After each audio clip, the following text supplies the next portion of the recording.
Tag-ulan na naman, panigurado, pahirapan na naman makakuha ng masasakyan. Kaya naman marami sa atin, pabook-book na lang. Mapapagastos man, mas mabilis at komportable naman ang biyahe.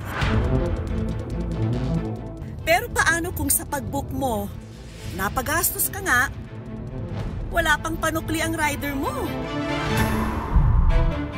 Yan ang naranasan ng 26-year-old employee na si Ken G. May meeting kasi ako noon sa isa naming client. Pag mga ganong pagkakataon, may hinahabol akong oras, ang option ko talaga is mag-MC taxi na lang.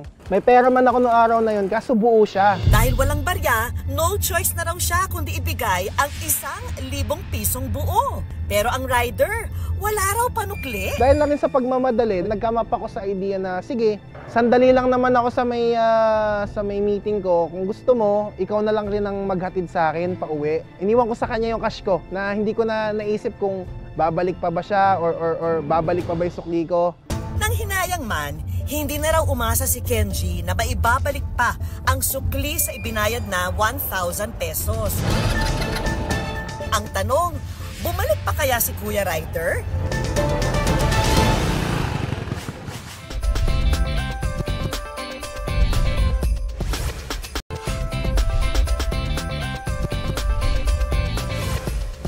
Wala raw panukli sa 1,000, kaya ang rider, pinabalik na lang ng pasahero. Ang tanong, ibabalik pa kaya? Ang motorcycle rider na bida sa viral post, binisita ng Good News sa Caloocan City.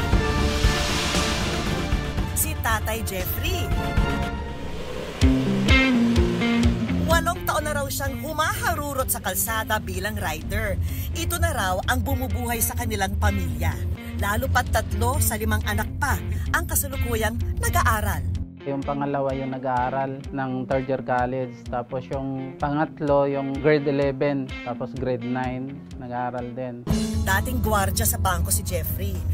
Pero dahil sa hirap ng buhay, sumideline na rin siya bilang motorcycle taxi rider. Minimum po kami tapos 100 na allowance per day. Pag out ko sa trabaho, saka pa lang ako mag-MC taxi. Pati na nga raw ang paglilinis ng aircon, pinasok pa niya para suportahan ng pamilya. Pero kahit anong ganda ng takbo ng biyahe, kung minsan ang pagsubok nakaabang para tayo ay parahin. 2023 raw nang magsunod-sunod ang pagsubok sa buhay ni Jeffrey. Biglang sumakit yung tiyan ko. 10 days yun, hindi ako nakadumi. May bato daw yung kidney ko. Matapos magpagamot, bumuti naman daw ang lagay niya. Hey, Laika! Pero ang tunay raw na bumangga sa puso niya nang ma-diagnose ang bunsong anak na si Angelica ng isang panghabang buhay na sakit na ischemic stroke. Dahil lang sa swimming, tapos kinagabihan, nilagnat po siya. Taas baba yung lagnat niya. Sinugod na sa ospital, hindi pa siya nakarating, nawalan siya ng malay. Merong tinurok sa kanya, pagising niya, parang stroke ang kinalabasan. Dahil sa kondisyon ng anak, si Jeffrey iniwan ang paggagwardya at nag-full-time rider para mas mabigyang oras ang anak. Kinailangan pangaraw niyang 1 laang bahay sa dating katrabaho. Yung binayaran ako noon, sa separation ko, yun yung pang namin sa bahay na nasangla din namin. Pero ulanin man daw siya ng maraming pagsubok. Ang prinsipyo niya sa buhay, manatiling tapat at lumabang lang ng patas. Kaya nang mangako siya sa pasahero niyang si Kenji na babalikan niya ito para sa sukli niya sa 1,000 piso, hindi raw siya nagdalawang isip na gawin ito. Nag-message sa akin na Sir, okay na po ako sa meeting, pwede ka nang bumalik. Sabi ko, OTW na po. Yun, pagbalik ko, natuwa siya. Si Jeffrey, bumalik dala-dala ang sukling 665 pesos. Na-appreciate ko na tumupad siya sa usapan na meron kami. Ang total kasi ng babayaran ko sa kanya is 335 papunta. And then pati pabalik, 335 din. So total na siya ng 670 kung hindi ako nagkakamali. Meron pa akong change na nasa almost 330. Pero nag-offer ako na, sige kuya, sa'yo na yan. Pero ang mas nagpaantig daw sa puso ni Kenji ay nang maihatid na niya si Jeffrey pauwi. Nagkahiwalay na kami, natapos yung transaction namin. Nag-message siya sa akin.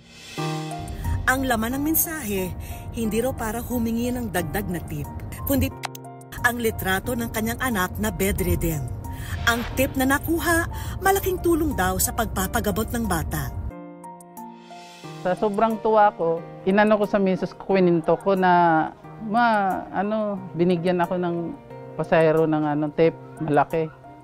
May pangbili na tayo ng anak ko. Kaya nakaramdam ako ng lungkot.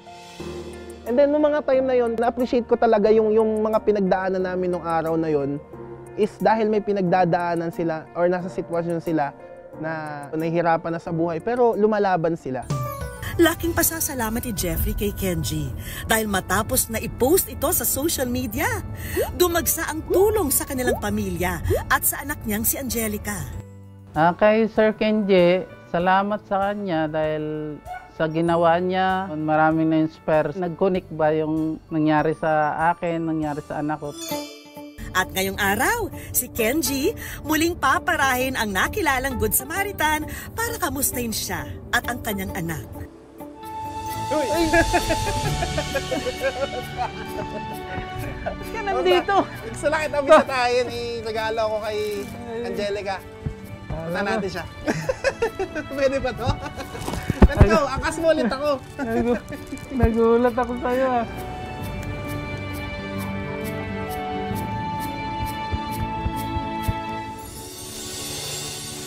Nandiyan si Laika. Diyan. Hello, ma! Hello! Hello po, kamusta? Hi! Naalala mo pa ako? Ha? Thank you. Thank you po. Prank niyo ako ah. Sa blessing. Thank you talaga, Sir Kenji. Binago mo yung buhay. Hindi, wag na po, wag na po. Kung magpapasalamat tayo, siguro doon na lang sa mga tao na talagang naging on hand sila sa pagtulong sa atin. Pagaling ka na, marami nagpe-pray para sa'yo. Sa hirap ng buhay, ang isang salita na naipangako natin sa kapwa, minsan mahirap nga namang panindigan. Uy!